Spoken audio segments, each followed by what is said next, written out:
Hello दोस्तों, स्वागत है आपका आज की क्लास में। और आज हम पढ़ने वाले हैं कक्षा 11वीं विषय हिंदी से पाठ 5 को।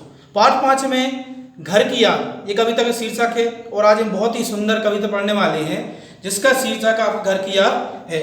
ये आपका भवानी प्रसाद मिश्र जी ने लिखा है। ये कविता जो है मिश्र जी ने लिखी है। तो पहले हम मिश्र जी के बारे में देखते हैं कि मिश्र जी कौन है, कौन कौन सम्मान मिले इनको, कौन कौन सी रचनाएं हैं जो प्रसिद्ध भी हैं और जो आपने पढ़ी हैं। अगर नहीं पढ़ी हैं तो वो एक बार पढ़ के देखिए। बहुत सारी रचनाएं की ऐसी हैं कि जो आपको गुलाम भारत या जब ये जमींदारी प्रथा थी उस समय की प्रथा, जो इस समय के भारत के बारे में बहुत सारी चीजें आपको बताएंगे। तो इनका जन्म जो है टिगरिया गांव होशंगाबाद मध्य प्रदेश राज्य में इनका जन्म हुआ था। होशंगाबाद जिला था और टिगरिया गांव था 1913 में। इनकी रचनाएं सतपुड़ा के जंगल, सन्नाटा, गीत फरोश, ऐसी इनकी बहुत सारी प्रसिद्ध रचनाएं हैं। और बहुत सारी रचनाएं जो हैं इन्होंने लिखी हैं और एक से एक सुंदर रचनाएं हैं। एक अलग ही विषय समाज किए हैं, जहां पर लोग नहीं जा पाते हैं वहां पर कवि जाकर कल्पना के सागर में डूबकर वास्तविक परिस्थिति को देखकर कविता लिखते हैं और कविता के माध्यम से ही वो आपको उस स्थिति से, देश जब गुलाम था, जो समाज में बुराइयां थी, उन स्थिति से अवगत कराते हैं अपने कविता के माध्यम से। तो ये रचनाएं हैं सतपुड़ा के जंगल, सन्नाटा, गीत फरोश, ऐसी इनकी बहुत सारी प्रसिद्ध रचनाएं हैं। इनके सम्मान देखें तो सम्मान साहित्य अकादमी शिखर सम्मान जो मध्य प्रदेश शासन द्वारा उत्कृष्ट प्रतिभा या रचना या कविता के लिए मिलता है। शासन पद्मश्री सम्मान भी है। इस सम्मान के बारे में आप भलीभांति जानते हैं। तो ये सम्मान जो है उनको मिला है। ये इनकी कविता में एक ऐसा देशभक्ति की भावना है कि इसी वजह से इनको सम्मान इतने मिले हैं। 1985 में इनका देहांत हो गया था। अब देहांत में इनका एक और है सहजता इनकी कविता में और सरलता इनकी कविता में समाहित रहती है। यानी इनकी भाषा जो है वो सहज है और सरल है। इसी कारण सहज भाषा, सरल भाषा की वजह से ही इनको कविता का गांधी कहा जाता है। क्योंकि गांधी जी के जो स्वभाव थे, गांधी जी के जो व्यक्तित्व था, वही व्यक्तित्व इनकी कविता में, इनकी रचना में, इनकी भाषा में देखने मिलता है। इसी कारण इन्हें कविता का गांधी कहा जाता है। ठीक है, अब ये देखते हैं कि कविता जो है वो कब से जुड़ी हुई है। तो कविता है 1942 जो है, उसमें आपका भारत छोड़ो आंदोलन हुआ था। उसमें हमारे देश के लोगों ने बढ़ चढ़कर हिस्सा लिया था। साथ में कई लोगों को जेल जाना पड़ा।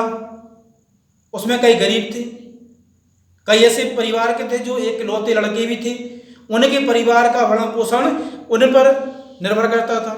वही जेल चले जाते हैं। अब घर में वो जेल में बैठकर सोचते हैं कि हमारे घर में क्या माहौल होगा, कैसे घर का लोग गुजारा कर रहे होंगे, क्या क्या समाज में उनको परेशानियां होती होंगी। ये सारी परेशानियां, ये सारी समस्याएं जो हैं इस कविता में आपको पढ़ने मिलेंगी। ये भी एक भावुक कविता है कि जिसमें देखा जाए तो बताया गया है कि आज़ादी जो है, हमें आज़ादी के लिए कई मूल्य चुकाने पड़े।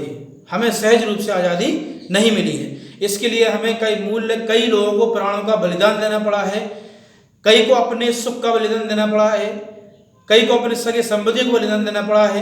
तो ऐसे बहुत सारी बलिदान के देने के बाद ही आज हम एक आज़ाद भारत में सांस ले रहे हैं। और हमारा भी कर्तव्य बनता है कि ताकि हम आज़ाद भारत जो हमें मिला है उसको भी हम और निभा सकें, उसको भी हम और स्वच्छ और सुंदर बना सकें।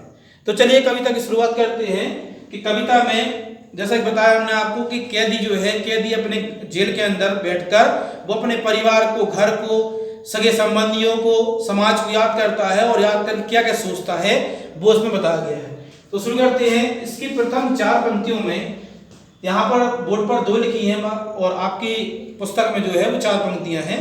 तो प्रथम 4 पंक्तियों में, आज पानी गिर रहा है, बहुत पानी गिर रहा है, रात भर गिरता रहा, प्राण मन गिरता रहा।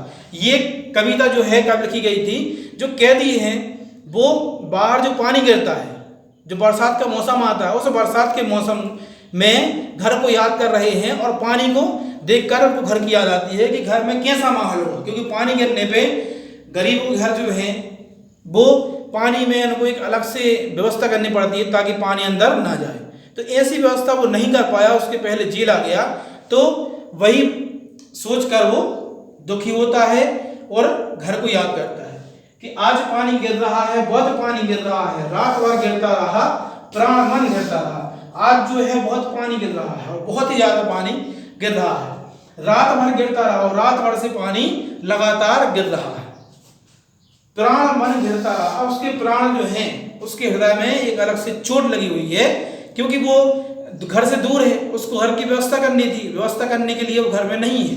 तो ये सारी समस्या जो है वो याद करता है, उसका प्राण जो है घिरता रहा है कि घर में कैसा माहौल होगा, कैसे लोग, उसके परिवार के लोग कैसे रह रहे होंगे, क्योंकि पानी रात भर से गिर रहा है और थोड़े पानी में भी उसके घर में परेशानियां शुरू हो जाती थी। ठीक है, आगे बढ़ते हैं 4 पंक्तियों की तरफ। बहुत पानी गिर रहा है, घर नजर में तर रहा है। वो याद करता है कि पानी जो है बहुत ही ज्यादा पानी गिर रहा है और साथ में क्या है कि घर नजर में तर रहा है। उसका घर जो है नजर में, उसकी आत्मा की आंखों से उसकी नजर में तर रहा है, मतलब नजर में देख रहा है घर को, कि घर का माहौल कैसा हो जाता है।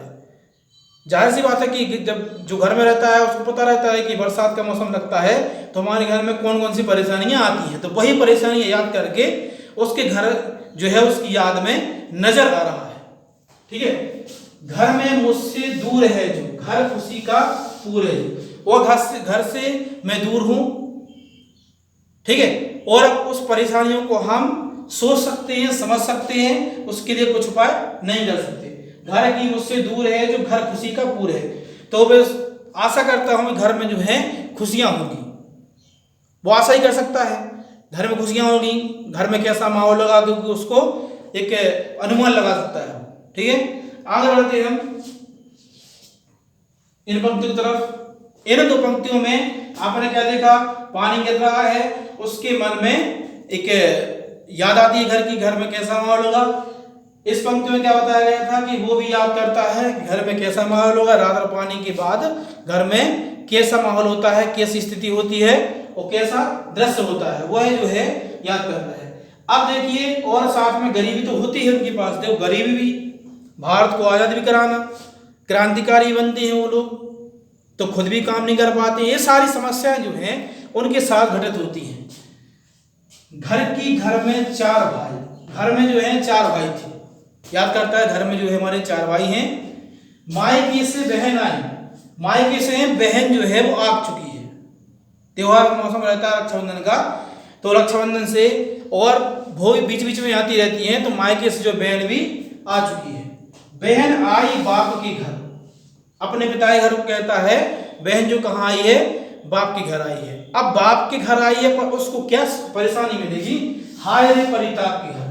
अब मुझे पता चलता है कि हमारे भाई जो है वो जेल में कैदियों की तरह बंद है। अब उनके लिए हम क्या कर सकते हैं, तो ये उनको दुख होता है उस बहन को, तो कहते हैं हाय रे परिताप के घर। हाय ऐसा लगता है कि अपने दुख, अभी तक वो सुखी थी, वो दुख के घर आ गई। ठीक है, आगे बढ़ते हैं।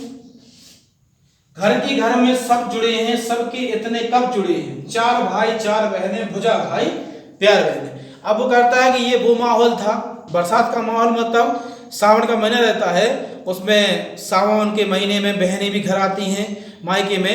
अब वो याद करता है, कहता है घर में सब जुड़े हैं, घर में सब जुड़े होंगे, जितने भाई बहन हैं वो सब घर में इकट्ठा होंगे। रक्षाबंधन का त्योहार ही ऐसा होता है कि लोग इकट्ठे होते हैं।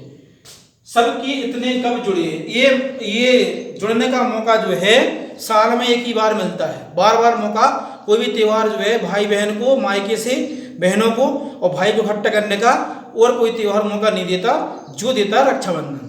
तो ऐसा कहता है कि ये मौसम जो है, ये मौका जो है ना जाने कब मिलेगा।